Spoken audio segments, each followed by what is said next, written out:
don't chase valuations, chase purpose. I believe that everyone should, aspire to be a cockroach and not a unicorn. You'd rather be someone who will survive a meteor shower, survive in space, rather than animal or something that no one's seen is mythical.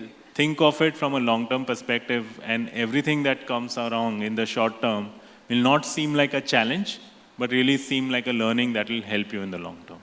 If there is a country on this planet which needs innovation and technology to solve real problems of real human beings, it is India.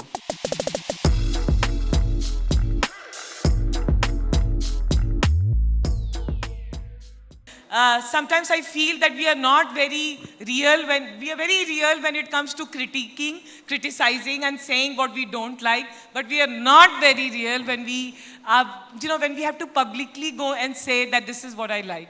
And I am not mincing words, that for me, one of the biggest inspiration is Renuka Ramnath. She is someone that I absolutely look up to, and for so many reasons. And for that, if you have not already watched our conversation, please do. She is the foremost face of, I would say, investment in India. And for everyone's record, we grew up, at least in Mumbai, we used to talk about all these, private equity funds, Blackstone, Apex Partners. You can go on, there are so many. But when it came to a homegrown private equity fund, जो $2 billion से बड़ा है और यहाँ बना है, then she is the woman who's made that happen. And it is such an honor, it is such a privilege, because I'm not even bringing gender or anything here, because it's tough for all of us, but she's made that happen. And today I'm going to delve straight with this thing, Renuka, that Multiples was not doing, if I may say, startup, late stage startup investing. Not only you did that, but you got your 8 investments right? Delivery, matlab sab mein quantify, say the name, quantify, Dream 11, I can go on. How have you got your bets right? Please tell us. So how did we get this right in multiples?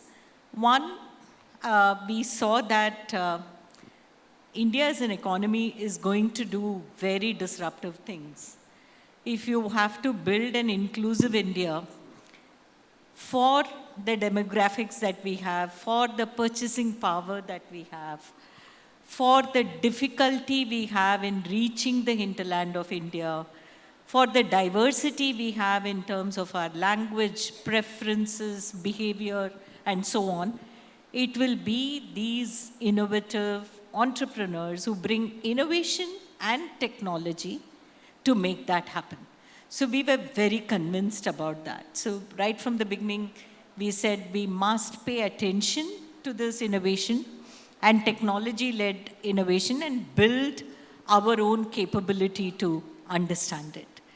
And then, of course, the routine aspect of what is the big macro, what's the size of the market for all these disruptive ideas. But if there is one reason, if you ask me, Shradha, that Renuka, just give me one reason why multiples is successful, it is just picking the right entrepreneurs. All our success are due to these gentlemen to my right. Nothing that we do, but we just make the right choice of who we will back. That like all of us, I'm sure by the end of this conversation, if not, we'll want you as our investor, because I think it's not just to me, it's the complete mindset and attitude you bring. And I would like to share with everyone, Sridhar had mentioned, I don't know if I had mentioned when you were on stage, but I met Ajay Bijli and he was talking about you. And one of the things that he said was that during good time, and especially during bad times, you stand and you are genuinely, authentically present and there. How do you retain your compassion muscle, and how do you ensure that the company is on the right track? How do you do that? So in multiples, each of us, we have trained ourselves to work by bringing both our mind and our heart to work. Not for a single moment we will work only with one of these, aspects. I tell my entrepreneurs that I don't want you to give me any good news about your company because there are 1,000 doors through which the good news comes to me.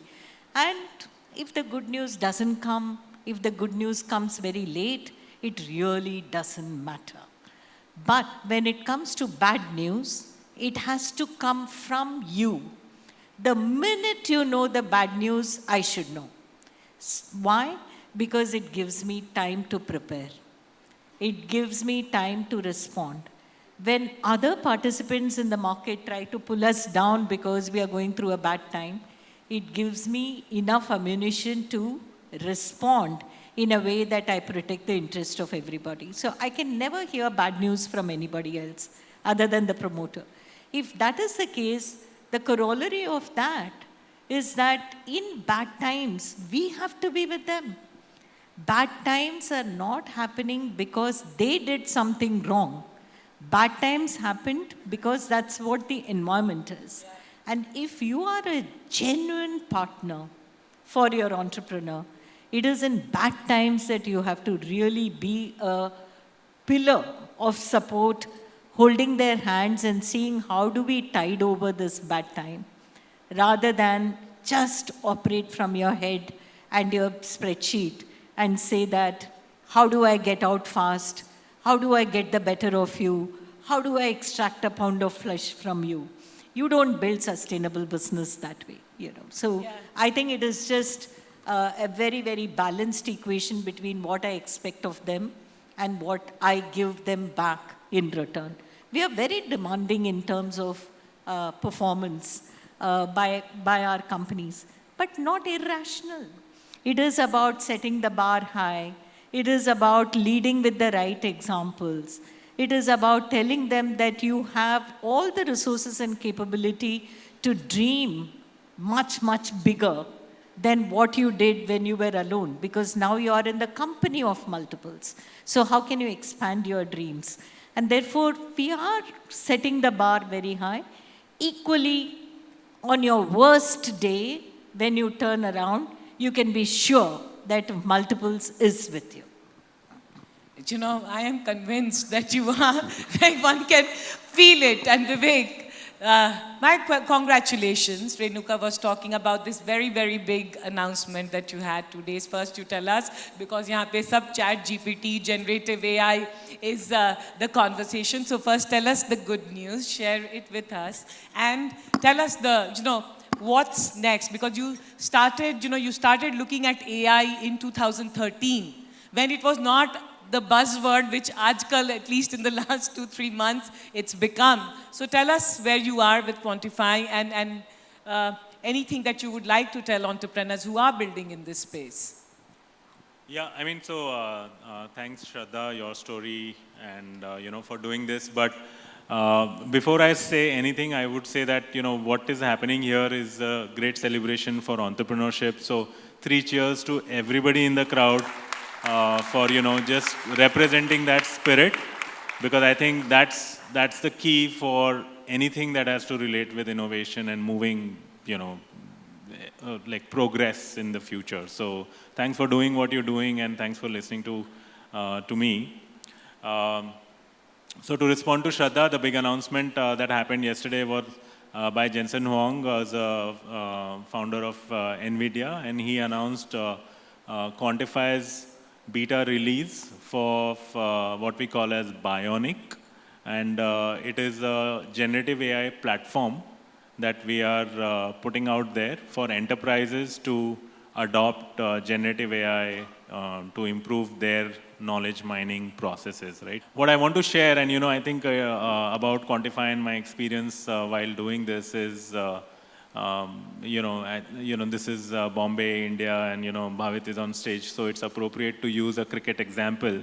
But when I started out in the industry, my earliest mentor from where I used to work before Quantify, before starting Quantify, told me something which has stayed with me forever. And I think, Shradha, you mentioned about, investors chasing ARR and all that stuff. I would say that, we really end up overshooting in the short term and undershooting in the long term as anybody, either as investors or as entrepreneurs who are creating ventures.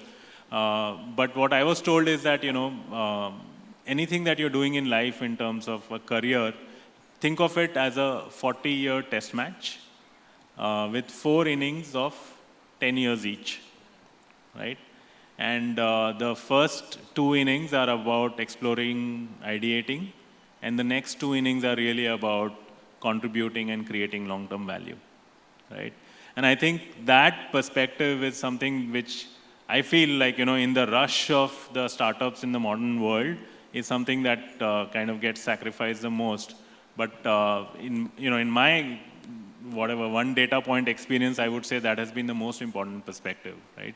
Think of it from a long-term perspective, and everything that comes around in the short term will not seem like a challenge, but really seem like a learning that will help you in the long term. COO and co-founder of Dreams 11, Dreams Sports, we've not seen much of you. And I want to understand that is it by design, is it by choice? And it's so good to see you. Tell us how, I want to, because many of us have co-founders and partners, how you and Harsh divide your roles and how do you do that? Yeah, so, this is one thing that I usually leave to Harsh, go on stage, charm the audience. I'm happy to sit in office and do the work. But so you're saying he doesn't do the work? No, but just on a serious note, what we try to do at Dream 11 is execute well, right? You can have an idea, you can build on an idea. If your execution is not there, you'll never be able to get the desired result. And both Harsh and I have been focused a lot on ensuring that we are able to execute our idea well and take learnings along the way, implement those learnings into our product and make a better product for our users. So that's what we've been focusing on, and it's been quite a journey. A lot of people think that Dream 11 suddenly kahan se aa gaya ye. In 2019 was the first time I think anyone would have heard about Dream 11, which was that Dream 11 become a unicorn. And they're like, how did this company come overnight and become a unicorn? And they don't understand that it takes 10 years to build an overnight success, right? And so it's been a journey. It's been something that we've been putting our head down and working on. And we've had great support along the way with people like Renuka, who's been on our board, giving us guidance. We were very young when we started Dream 11, right? We were 23 when we started Dream 11. So we needed that kind of support, guidance to help us grow to where we are today. And very proud that, when we started, we would have never thought about it. But today, we are actually fulfilling one of our Honorable PM's visions of making India a gaming superpower. So it's something that, I feel proud about. Yeah, and right here in Mumbai, Absolutely. making that happen. Absolutely. Yes, congratulations. I'm just saying that why don't we celebrate more? Why are we not positive more? And the more we look at positive and celebration, then we have so much within our own playground to find. Yeah. For us, we look at entrepreneurs, and I know why I'm asking you this, because I know how deeply you look at that. And how you scientifically, if I may say so, you look at that. It will help each one of us if you could deconstruct the multiples way of looking at entrepreneurs before you invest in them. What does that mean? While the business idea and how that particular idea or innovation or technology is going to bring about an economic gain. Finally, these are for-profit investments and we are looking at economic gain, is at the core of any investment. Finally, you can realize the value in an investment only when you build an enterprise. So just the idea in itself cannot produce value, right? So how, as an entrepreneur, it is important for each of you to think about what does it take to build an enterprise. So to build a lasting, sustainable, value-creating enterprise, you require to think about many different dimensions of building business. The first dimension, which probably most people kind of take too easily, is the strategy. What is the strategic agility of the company? The second dimension is around people, right? How do you think about your team? How do you think about fairness in sharing wealth with your team? How do you think about dealing with people when they stop to perform? I mean, especially for a startup, the kind of team you need at the early stage is very different when you have to go from a startup stage to a scale-up stage. Do you prioritize the company or do you prioritize the people, right? These are some very, very tough questions that will confront every entrepreneur when you get to that stage. So how do you bring balance between not compromising the enterprise and at the same time not being seen as being compassionate to people? How do you think about partnerships? Because the days are completely gone and obliterated where you can do something just by yourself. You have to partner with the ecosystem. It could be partner for payments, it could be partner for technology, it could be partner for supply chain, whatever, what have you, right? So how do you operate with a spirit of partnership? That is also not to be taken for granted. This is something every entrepreneur has to think through very carefully. Today, every startup enterprise has to sow the seed of governance at a very, very early stage. Today, even before the news hits the media, my investors have already written to me saying, what is the impact in your portfolio because of Silicon Valley Bank crash? Which of your companies have kept money in Silicon Valley? We are a tiny fund operating in India. And that's how interlinked we are with the rest of the world. Nobody can run away from it, right? Therefore, how do you sharpen your mind to take potential bad news and shrink ahead of time and see the potential good news and expand ahead of time and build that agility in your company is going to differentiate you big time. The difference between highly successful companies and failed companies is just going to be the organization's ability to grasp the signals and take action little bit ahead of time on both sides of the curve. So unless you demonstrate all of this and build sustainable enterprise, the day you think of the idea, the day you register the company, disassociate yourself, the person, from the company. Think of the company as like an independent child, something which has come with its own soul. You are here to give to the company. You are not the company. Those kind of extreme clarity in your head and wanting to build a sustainable enterprise is what will help people becoming very successful entrepreneurs. I'm just admiring the clarity of this answer. Thank you. Thank you. You looked at this AI from 2013. What do you have to tell us? What do you have to tell entrepreneurs? Because there is so much of noise right now. So what do you say would be noise, and what do you think are the signals that we need to look at as we are building our businesses when it comes to generative AI? I would say that, when we started Quantify, it was, what we call as the AlexNet moment, and, TensorFlow was kind of becoming openly available for general purpose usage. We started Quantify at that time with the objective of, bringing that. It was pretty much in the science domain. It wasn't really becoming a full technology at that time. And we were working towards bringing that to the enterprise. And I would say ChatGPT has now presented what we call as a generative AI moment, right? And that's another pivotal moment for, how technology is going to, come to use. But obviously, I mean, it's kind of going through a whole bunch of hype. I mean, 100 million users in a few days for the technology, and um, in the B2C domain, it's kind of really catching a lot of attention. But for the enterprise use, right? I think there is still um, uh, more to be done, right? Because what's coming out of and Bhavit and I were speaking earlier about this, but what's coming out of the API black box is something which is not readily usable at mass scale by the enterprise.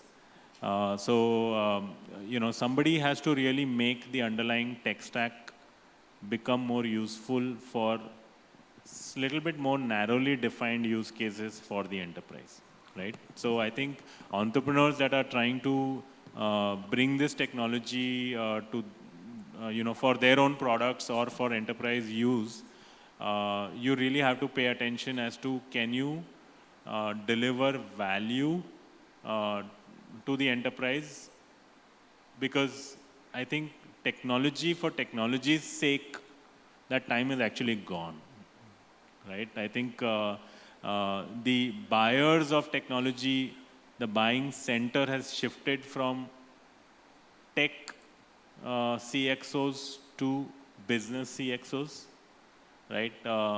So naturally they start thinking, they don't think about it from CapEx anymore. They really think about it, is the technology helping them, let's say, improve customer experience or employee experience, or reduce cost and those kind of things, right? So all of those things are becoming more important than just buying some cool tech, right? So I think how you sell, how you create the technology, how you make it useful for the end customer, therefore has to be thought from a completely different perspective. Vivek, I had a question for you. Do you mentor startups, or do you do angel investing in startups early stage? I don't do that a whole lot yet.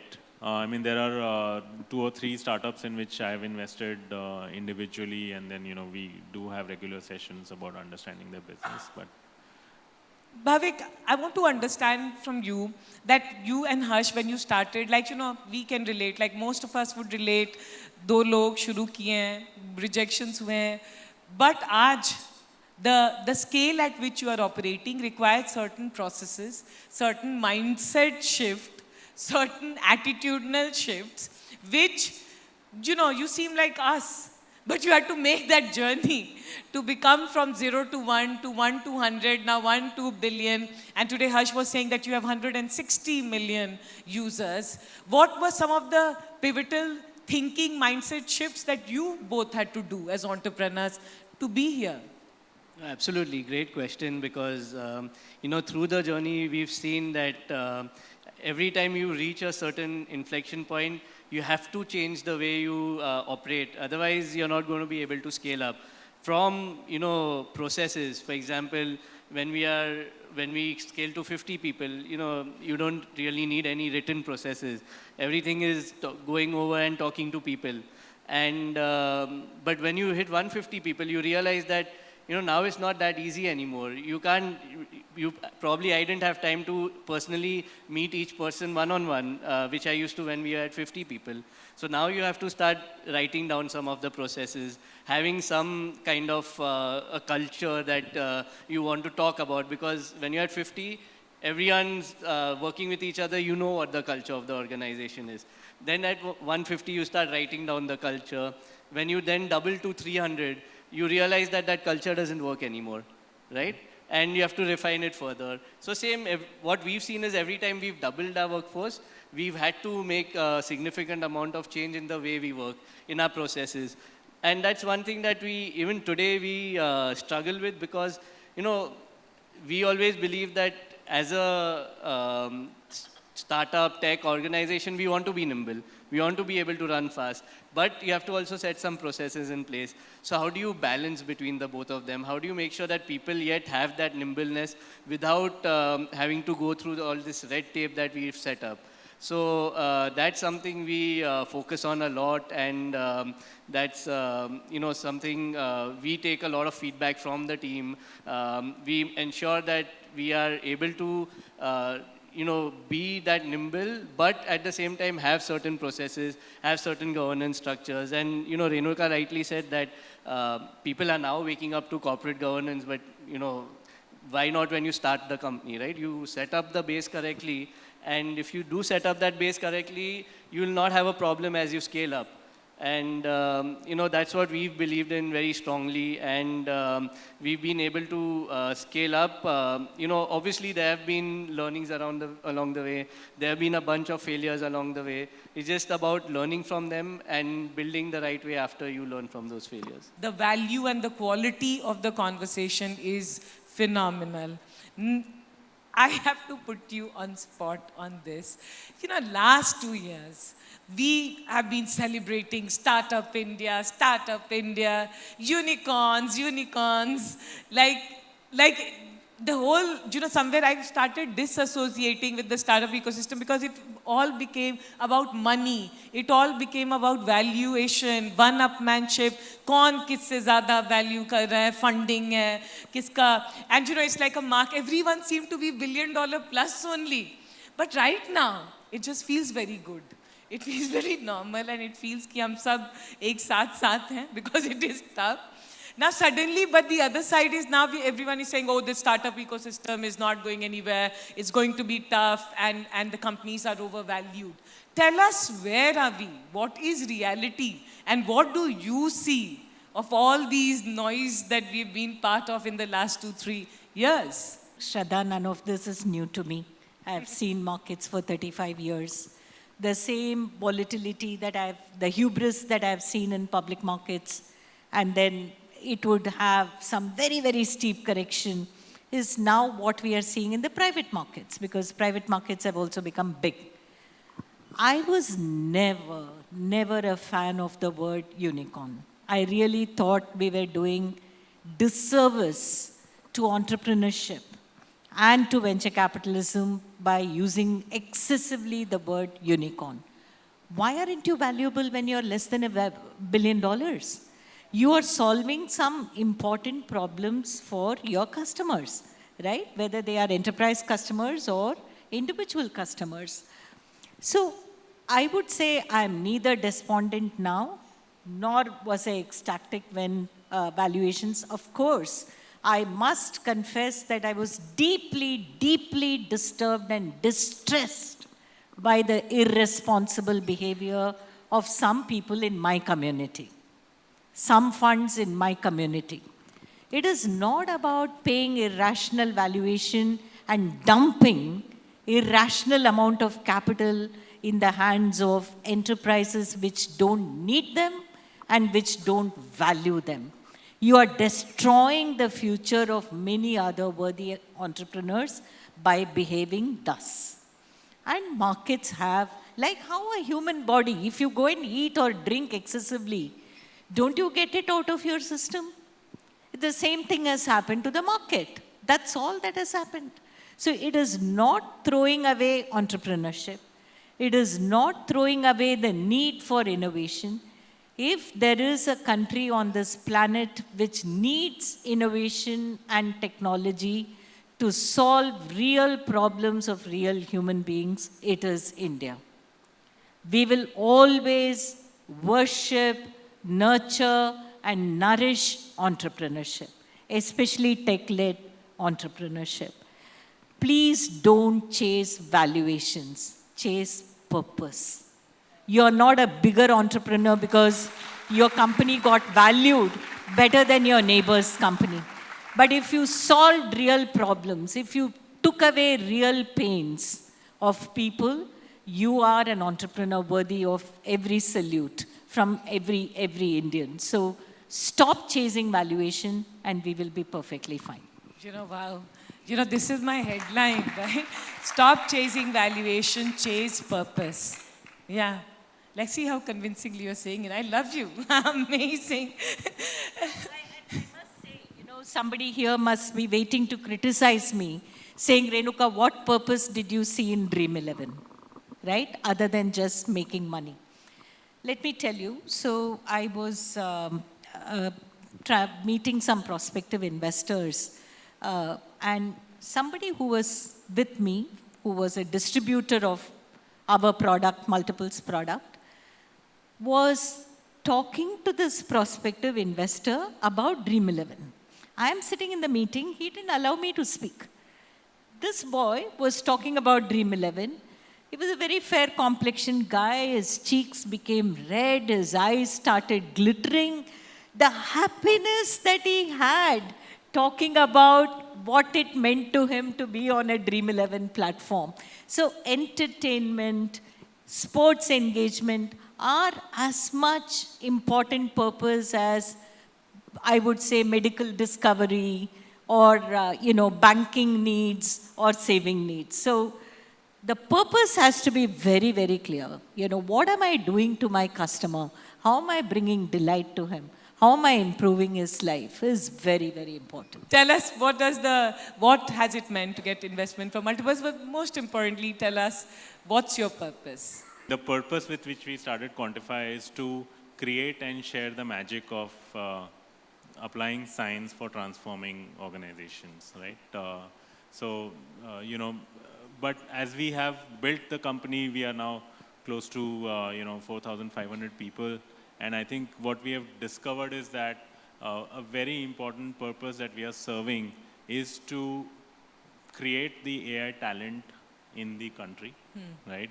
And let that talent have a platform to showcase their best work, right? And I think it's such a fulfilling, experience, right? As much as we are creating value for our customers, we are really also creating so much value for the people who are doing that work, right? And I think that has been the amazing part of Quantify. I think one thing I want to also echo Renuka's sentiment is about this unicorn and valuations and all of that. I believe that everyone should aspire to be a cockroach and not a unicorn. You'd rather be someone who will survive a meteor shower, survive in space, rather than animal or something that no one's seen is mythical, right? So you have to be someone who will survive any kind of environment, and that's extremely important. Coming to purpose, Dream 11, we started off trying to solve a personal problem. Fantasy sports was not available in India, and that's something we wanted to solve. But over the years, what we've realized is, and what our purpose has been, is to make sports better for sports fans, right? Till we introduced fantasy sports, the only way to actually interact with the sport was to watch it on TV or go to the stadium to watch a live game, right? Apart from that, there was no way you could interact, probably buy a jersey to support your team. What we tried to do is, how do we get people more involved, right? Everyone has an opinion today, कि आज India Australia match था, toss जीत के batting क्यों लिया, bowling क्यों लिया, who opened, why didn't this person open bowling, why did the spinner not come in earlier? What we did was to give a platform for people to give their expertise and show how knowledgeable they were about the sport.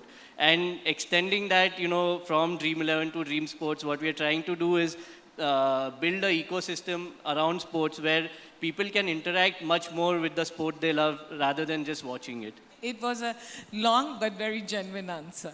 But both of you missed. I asked, what has it meant to get investment from Multiples, and how is it working with Renuka? What would you like to say? I mean, so I want to say that. और ये कहें कि हम जो कहेंगे सच कहेंगे. बिल्कुल सच कहेंगे, right? I mean, Renuka knows that, and that's why she is an investor at Quantify. कि हम जो कहते हैं सच कहते हैं. So I want to say that Multiples is the only investor in Quantify, and we raised the money just before the pandemic hit, and we had 3 investors who had agreed to invest money in the company. So obviously we were in a very good position. But we were, extremely fortunate that Renuka, had decided to invest in Quantify, because everything, I mean, the alignment, and this is important for everybody who's sitting here building a venture, the alignment on all the core principles, right? I mean, we founded Quantify in 2013, raised money only in 2019, because we said all along that let's build value first, before we get to valuation. And Renuka just said the same thing on stage. We learned so much about long-term value creation, the focus on that, and a lot of it has come from from the things that happen in the boardroom with Renuka, right? So I think the alignment on people and principles is actually more important than the alignment on valuation, because I think from a long-term perspective, when you have raised money 5 years back, none of it will count if the alignment is not there. So, extremely fortunate, Renuka, for, this relationship, and thank you.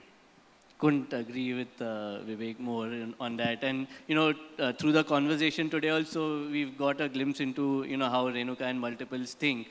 And, just one anecdotal information just to give insight into how multiples works, right? When they come to a board meeting or when we have interactions with multiples, the first question will never be like, how is your numbers looking? How is your actuals versus your budget, right? The first question is always about, first of all, just knowing how the business is scaling up, or where are issues that they can help us solve. They all know, we have families, we have kids, how many kids we have, how are the kids doing. So very personal relationship, right? And one thing I really enjoyed, what Renuka brought on the board also was the ability to think about, apart from just numbers, transaction, empathy, reputation of the company, the softer aspects, right? Which I probably never thought of, but she brought that perspective and widened my horizon as well, and I'm sure for a lot of other people. So I think it was overall a great relationship where I think all founders who've interacted with multiples have got to learn a lot. In a world where we're taking, so many people advise us, so many people tell us what to do, to be an original is very, very tough. And I'm going to use an example. I don't know if you'll like me for that or not, because one of the things I like is that an investor, you're so different. You show up, you turn up, you look so amazing. And I know that you like your sarees, right? And you're very, very particular about that. And you can be anywhere. You won't change that. कि आज board meeting में जा रहे हैं तो आज I have to be like an investor like this, or if I'm going to US then I have to be like this. You are who you are. Now that is very, very hard, where the world is advising us to be better like this, or do like this, or conduct yourself like this. So I want to end the day by you telling us, how does one continue to develop the originality, original thinking muscle, and charter their own path, their own journey? I'll just contextualize it for the entrepreneurs as well.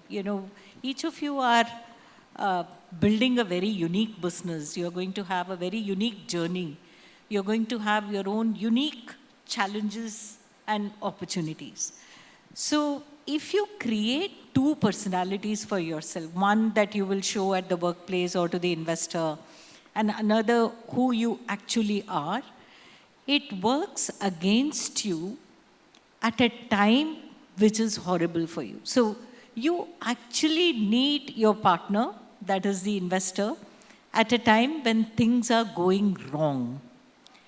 And it is when things are going wrong or things are going against your wish. And I've seen this struggle with many entrepreneurs, right? Sometimes dilution could be a very big issue. Valuation could be a very big issue. Doing a significant ESOP plan for their team could be a very big issue. Their own remuneration could be a very big issue. An M&A could be a very big issue, right? But you have pretended to be somebody else. And finally, when the day comes to do the deal, you are not ready. And you're doing the biggest disservice to yourself. Because the rest of the board, the rest of the team, the rest of your partners have thought something else of you. So it's better to make transparency your core virtue. Everyone will accept you for who you are. It is only when you confuse your partners that you will come out with less than good outcomes. So in just your own interest, get comfortable and make it a virtue to be very, very transparent. Wow. Thank you so much.